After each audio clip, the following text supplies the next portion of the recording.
Hello! In this video, I will try to paint using the triad method for the first time. I wanted to make a gift for a friend of mine, and well, what a perfect way of drawing with a new challenge, right? I have all my gouache in this jar, so it will last for many more years. It's a very good tip I got from James Gurney's YouTube channel. I'll be using permanent white, permanent yellow, burnt sienna, and aqua blue. I will use this board to put my paper on it and some plates to mix the gouache. And I just need like 3 brushes, that's it. I don't need a lot of fancy brushes. I'm gonna use some watercolor paper and I'll put it on the board with some washi tape.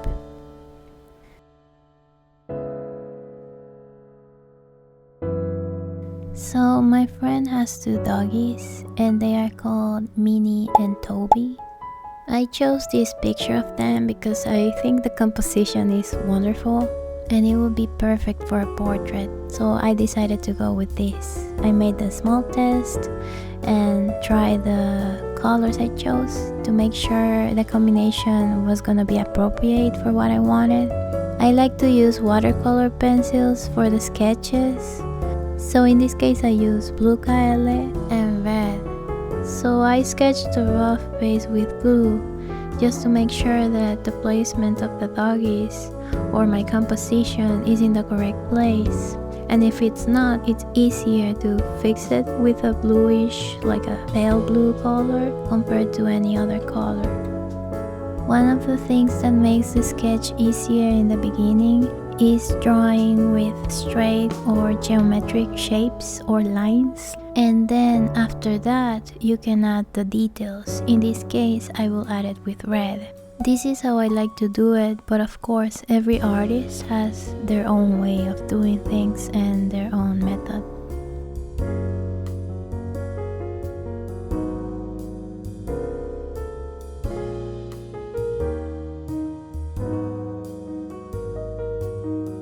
In this particular case, I do not add a lot of details because I don't think it's necessary. First, we need to wet our surface. I'm going to use my brush, dip it in water, and wet all the surface of the watercolor paper. As you can see, when we pass our brush over the watercolor pencil strokes we made before, it's starting to activate, right? So it's like fading and going all over the place, but that's okay because this gives a little bit of spice to the painting. I'm going to add the burnt sienna and mix it with white, and I will use this for my underpainting. This is a very important step for me because I don't like to use plain white as my background to paint, and I try my best not to mix it with the sketch, although it seems like it's fading already, but when you're painting in the moment, you can still see it, even though on camera it may not seem like that. Normally, it's recommended to do the underpainting before doing the sketch, so this won't happen. But sometimes I just like to do it like this. Having 2 water containers can come really in handy because you use one to clean your brush and the other one with clean water to make new mixtures of paint, so it doesn't get contaminated. Now for the base of the dogs, I'm going to mix white and a little bit of blue with a little touch of the previous mix I made of burnt sienna, and we will get this bluish gray color that we're gonna use for the base of the doggies.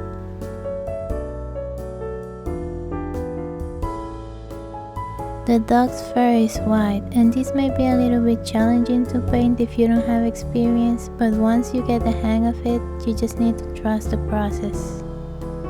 I find that Minnie's fur is a little bit darkish compared to Toby's, so I made Toby's mixture a little bit lighter, adding more white. and I'll cover every part of Minnie and every part of Toby. I like to leave some spaces in between, like the eyes or the nose, collar, etc. To cover large spaces, I use the flat brush. I'm sorry, my English is not my first language, so I kind of make a lot of mistakes with pronunciation.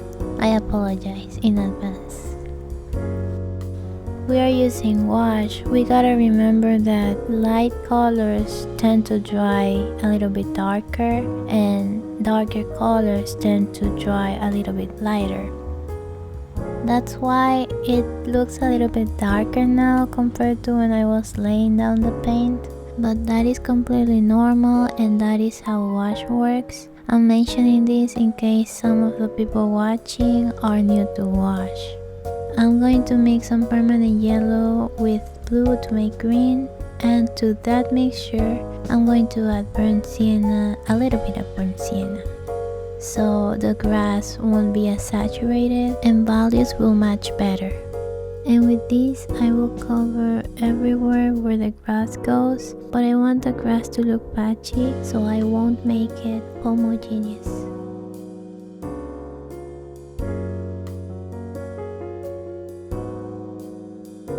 And we're gonna wait for it to dry.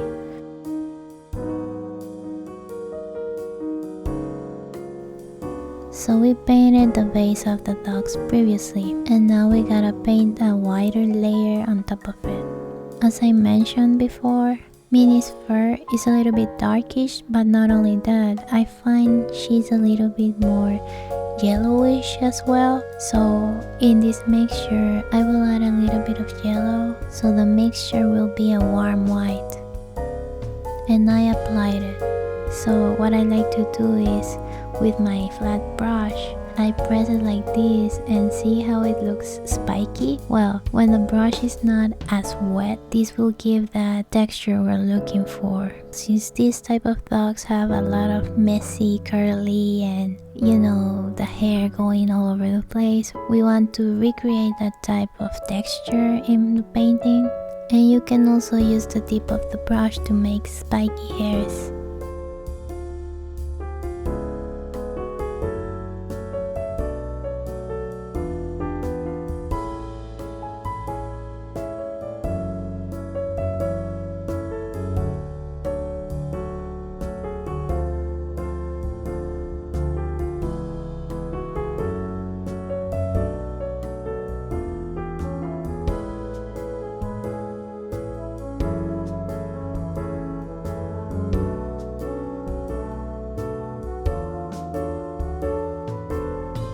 For smaller details, I like to use a roundish, smaller brush. And as you can see, we are layering whitish and whitish layers on top of each other. One thing we have to remember is to save our whitest white for the end, for details we need to stand out. I used a bluish gray for the eyes and nose, and then I applied some shadows with that same color. I started to add different greens to work on the grass, and I'm happy with the result of that patchy looking grass.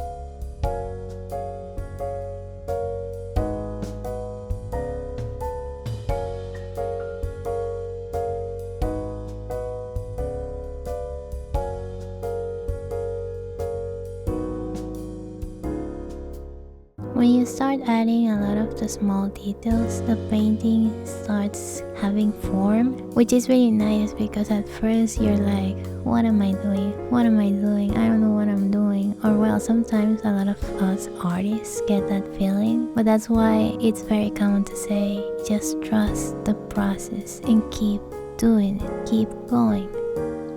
For me, it's really challenging to draw animals or paint animals. When I was doing this, well, this is like the third time I'm doing like a animal portrait, and the first time I did one with Gouache at least. Actually, the first one I made was for this same friend.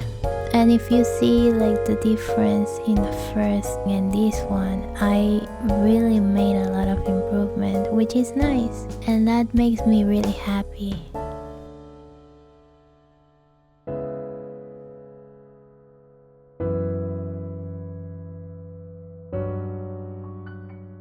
I want to apologize because while I was editing the video, I realized a lot of the shots I got, well, my hand is on the way, so it's kind of difficult to see every single stroke. So I'm like, well, now I learned something new.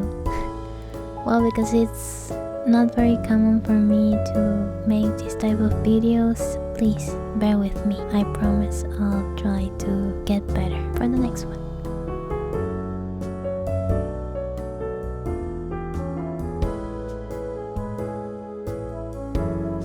This brush in particular is wonderful for making very small details, and you can use it like the flat brush that you press it, and then you can use like the tips like a fan to make texture like the hair, but in reduced places.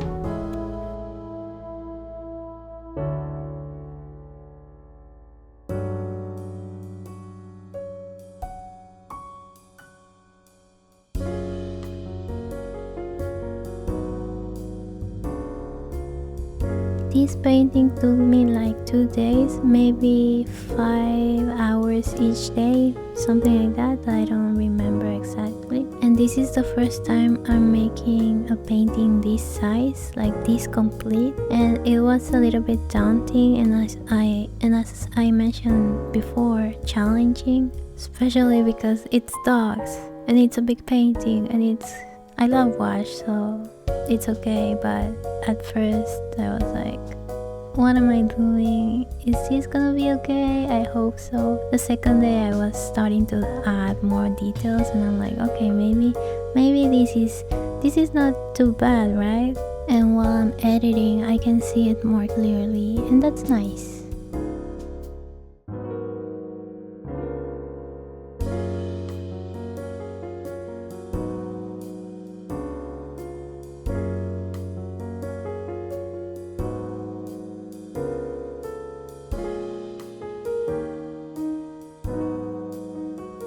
Remember what I said about using your whitest white in the end?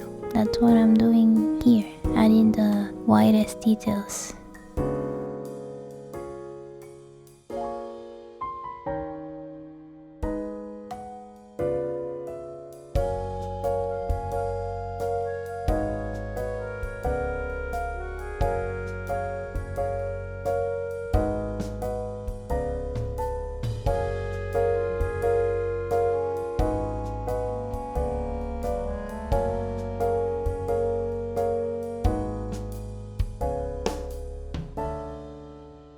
Using the triad method for the first time, I can say it's really nice to just paint and not think about which color should I use or which color I shouldn't use.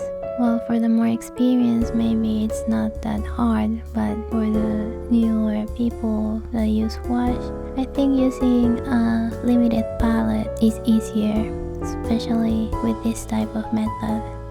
So I really recommend you to use it as well, and I hope you like this painting process with Gouache and that you like the painting. I'll see you on the next time.